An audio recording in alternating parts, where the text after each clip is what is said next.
ada keperluan apa ya Pak datang ke sini atau ada keluhan? Tujuan saya datang sini untuk bertanya Bu seputar persiapan pernikahan. Oh, Bapak ingin menikah. Iya, Berarti saya manggil ini apa dong, Mas atau Mas Kak? aja. Oh, Mas, baik. Kalau boleh tahu, ini saya berbicara dengan Mas siapa ya? Dimas Depullah. Untuk usia Masnya berapa? Untuk usia saya 26 tahun. Baik. Mas ini berapa bersaudara? 2 bersaudara. Dan Mas anak ke? 2. Baik. Untuk calon istrinya tidak ikut ya Pak sekarang? Iya. Oh baik, tidak apa-apa. Untuk calon istrinya umur berapa ya Mas? Umur 23 tahun. Baik. Sudah matang nih, dipikirkan secara matang nih. Baik. Tadi Masnya bertanya tentang persiapan pernikahan. sebelum pernikahan ya Mas. Jadi di sini saya akan menjelaskan ya Mas tentang persiapan apa saja yang harus Mas siapkan beserta calon istri dalam untuk menuju masa pernikahan. Jadi yang pertama itu Mas dan Mbaknya nanti harus persiapan fisik terlebih dahulu seperti cek status kesehatan. Itu meliputi dengan tanda-tanda vital yang dimana nanti Mas akan dicek suhu, nadi, frekuensi nafas, serta tekanan darah. Lalu yang kedua, nanti Mas akan dianjurkan untuk pemeriksaan darah. Terus pemeriksaan darah ini terdiri dari golongan darah dan resus, gula darah sewaktu GDS. Yang pertama itu ada thalassemia, lalu hepatitis B dan C, TORCH yang berisi tentang toxoplasmosis, rubella, cytomegalovirus, dan herpes simplex. Lalu yang ketiga, nanti Masnya akan dilakukan pemeriksaan urin. Nah, setelah pemeriksaan fisik tadi, nanti Masnya itu juga akan melakukan persiapan gizi. Yang dimana persiapan gizi ini sangat penting ya Mas, terutama nanti untuk Mbaknya untuk melalui penanggulangan kek dan anemia gizi besi serta defisiensi asam folat. Lalu yang ketiga, untuk nanti ada pemberian imunisasi TT pada calon pengantin. Ya kan, tujuannya ini pencegahan dan perlindungan diri yang aman terhadap penyakit tetanus dilakukan dengan pemberian 5 dosis imunisasi TT mencapai kekebalan tubuh. Dan nanti imunisasi TT ini dilakukan oleh Mbaknya ya. Nanti Mas ingatkan untuk TT pertama itu tidak ada waktunya, maksudnya untuk Mas datang ke klinik. Nah untuk TT fase kedua ini 4 minggu setelah Mbaknya ini melakukan TT 1. Paham nggak? Paham. Semisal Mbaknya datang TT pertama itu tanggal 1 Januari, berarti nanti datang lagi untuk TT kedua itu 4 minggu setelah TT 1, berarti nanti di tanggal 2 Februari. Seperti itu ya Mas. Lama perlindungan ini sekitar 3 bulan. Lalu ada TT 3, 6 bulan, dilakukannya itu 6 bulan setelah TT 2. Itu lama perlindungan 6 bulan. Lalu yang TT keempat ini 1 tahun setelah TT 3. Jadi nanti buat Mbaknya, Masnya itu ngingetin buat Mbaknya agar suntik TT ya setahun setelah TT 3. Takutnya nanti lupa, soalnya suntik TT ini banyak kok Mas manfaatnya, terutama untuk Mbaknya. Lalu yang TTV-nya ini, yang ke-5-nya ini 1 tahun setelah TT keempat. Lama perlindungannya itu sekitar 25 bulan. Atau sekitar 2 tahun ya Mas ya berarti. Lalu yang keempat itu Mas dan Mbaknya bisa menjaga kebersihan organ reproduksi. Sebaiknya pakaian dalamnya diganti minimal 2 kali ya Mas. Dan kalau bisa untuk Mas dan Mbaknya menggunakan pakaian dalam yang berbahan katun. Karena apa? Untuk jadi tuh bahan katun ini menyerap keringat gitu Mas. Jadi biar nggak gatel gitu. Lalu yang kedua, tidak menggunakan pakaian yang ketat dan kebersihan non-sintetik. Nah, jadi buat Mas dan Mbaknya jangan menggunakan pakaian dalam yang terlalu ketat karena nanti bisa menimbulkan gatal, ya. Lalu yang ketiga ini ada membersihkan organ reproduksi luar dari depan ke belakang dengan menggunakan air bersih dan keringkan menggunakan handuk atau tisu. Nanti buat Mbaknya itu cara membersihkan organ reproduksinya itu dari atas ke bawah ya Mbak, bukan dari dari ke belakang ke atas. Lalu pakai handuk yang bersih dan kering dan tidak lembab atau bau. Ya Mas, pakai handuknya itu yang bersih. Lalu habis itu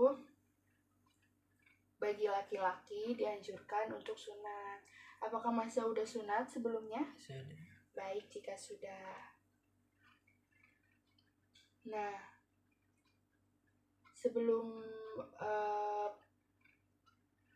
jadi itu sebelum nanti Mas mau nikah sama Mbaknya, Masnya ini harus memperhatikan gizi yang masuk ke dalam baik di diri Mas maupun di diri Mbaknya.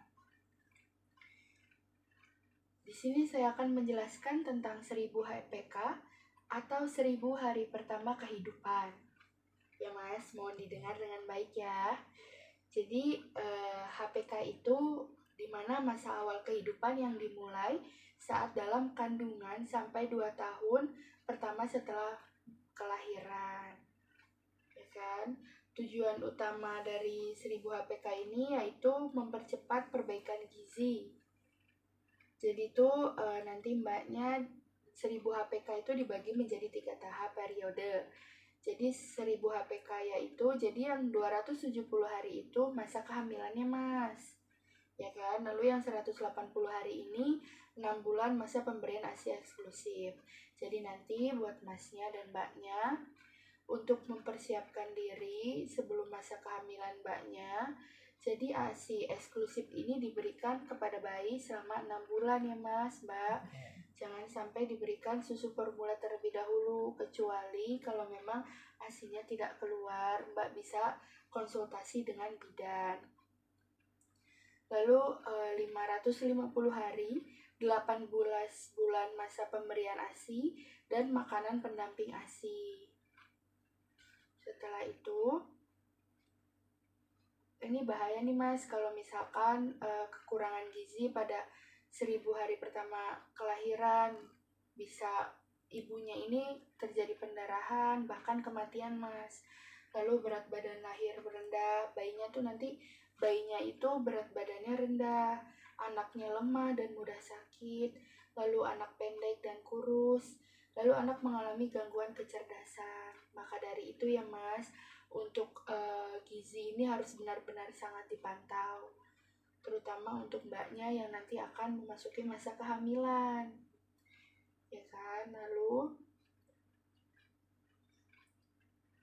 apakah Masnya sudah mengerti sampai sini atau Sudah. ada yang perlu dijelaskan lagi? Sudah. Nah, di sini baik buat Mas dan Mbaknya, sebelum menuju kehamilan, buat Mbaknya itu ada langkah-langkah persiapan kehamilan. Yang pertama itu Mas dan Mbaknya harus memeriksa kesehatan seperti yang tadi saya bilang, lalu menjaga kebugaran dan kesehatan tubuh. Nah, nanti kalau bisa Masnya ini dalam waktu seminggu berolahraga dengan Mbaknya gitu ya Mas, untuk menjaga kesehatan tubuh. Lalu nih buat Masnya nih, menghentikan kebiasaan rokok dan mabuk-mabukan. Sebelumnya apakah Masnya merokok? Iya. Nah, untuk sekarang mohon diminimalisir ya Mas, takutnya nanti dampaknya itu ke anaknya, ya kan? Lalu meningkatkan asupan gizi makanan yang bergizi seperti yang tadi saya bilang. Masnya harus memantau tentang gizi makanan yang dikonsumsi oleh Mas dan Mbaknya. Nah, setelah itu persiapan secara psikologis dan mental. Jadi Masnya ini udah siap belum untuk menjadi seorang ayah? Sudah. Dan saya harap jika nanti ada masalah keluarga, mohon jangan untuk melakukan KDRT ya Mas. Lalu perencanaan finansial keuangan. Nah, di sini baik Mas dan Mbaknya sekarang harus bisa mengatur tentang keuangan karena Mas dan Mbaknya akan menikah, bukan melepas masa lajang lah ya Mas. Terus kalau Masnya ada yang ingin ditanyakan ke saya, nggak apa-apa, Masnya silakan datang ke praktik bidan mandiri saya, lalu bertemu dengan saya untuk berkonsultasi. Nah, ini Mas makanan asupan yang bergizi untuk Mas dan Mbaknya. Yang pertama itu bisa konsumsi protein ya Mas. Protein ini untuk meningkatkan produksi sperma. Lalu bahan makanan yang mengandung protein itu, Masnya udah tahu belum apa aja nih yang mengandung makanan yang mengandung protein? Apa gitu?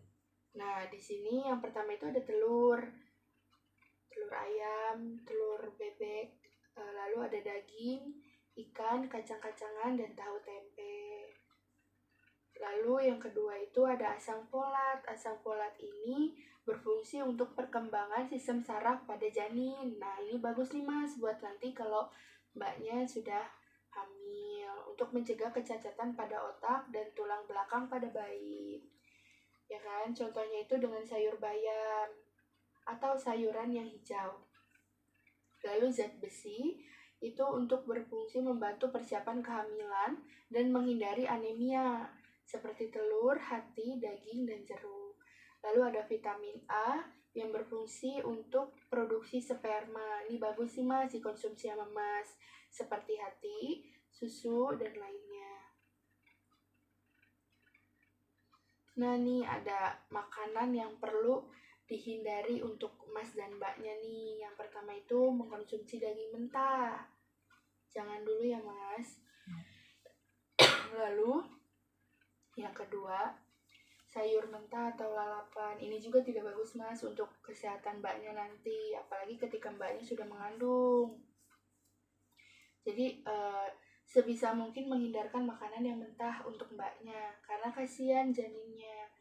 Lalu bisa dengan mengkonsumsi daging ayam dan telur setengah matang atau mentah. Nah ini biasanya pasti Mas kalau sarapan itu kan biasanya suka dengan telur setengah matang gitu ya. Itu dihindarkan dulu ya Mas, terutama untuk Mbaknya.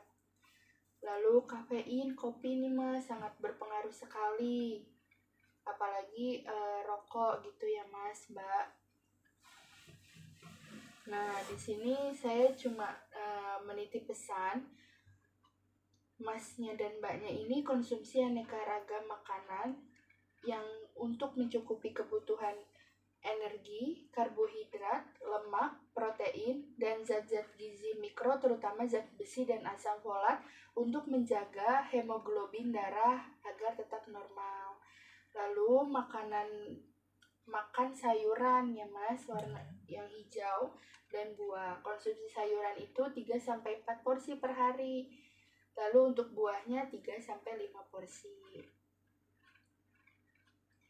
Nah, ini hal-hal yang harus diperhatikan nih Mas, khususnya buat Mas.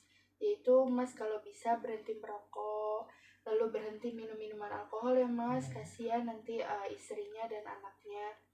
Lalu kalau minimalisir stres, Mas bisa kalau misalkan Mas sedang merasa stres, pasti kan nih di mau pernikahan itu kan pasti banyak cobaannya ya Mas ya. Kalau emang Mas merasakan stres atau ada gangguan di diri Mas bisa melakukan kegiatan yang Mas sukai. Misal Mas suka hiking atau Mas suka jalan-jalan kemana, seperti itu.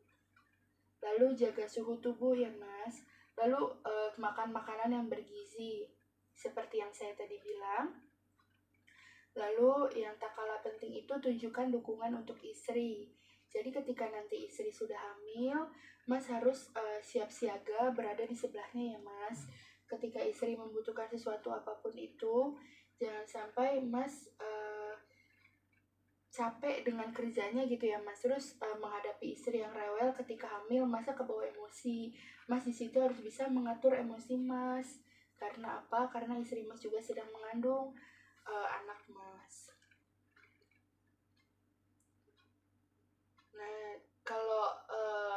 banget nih Mas kalau misalkan istrinya lagi hamil terus kekurangan gizi nih.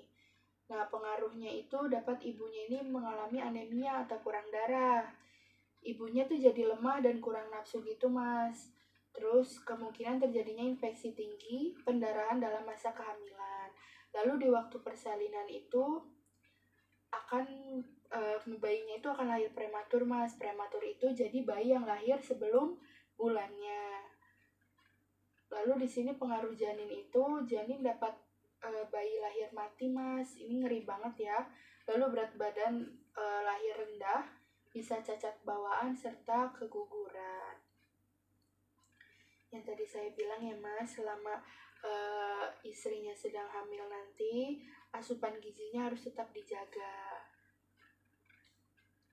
Apakah ada yang ingin ditanyakan? Udah, makasih Bu. Nah, ini jika sudah jelas, saya harap semoga pernikahan Mas dan Mbaknya bisa berjalan dengan lancar ya Mas. Amin.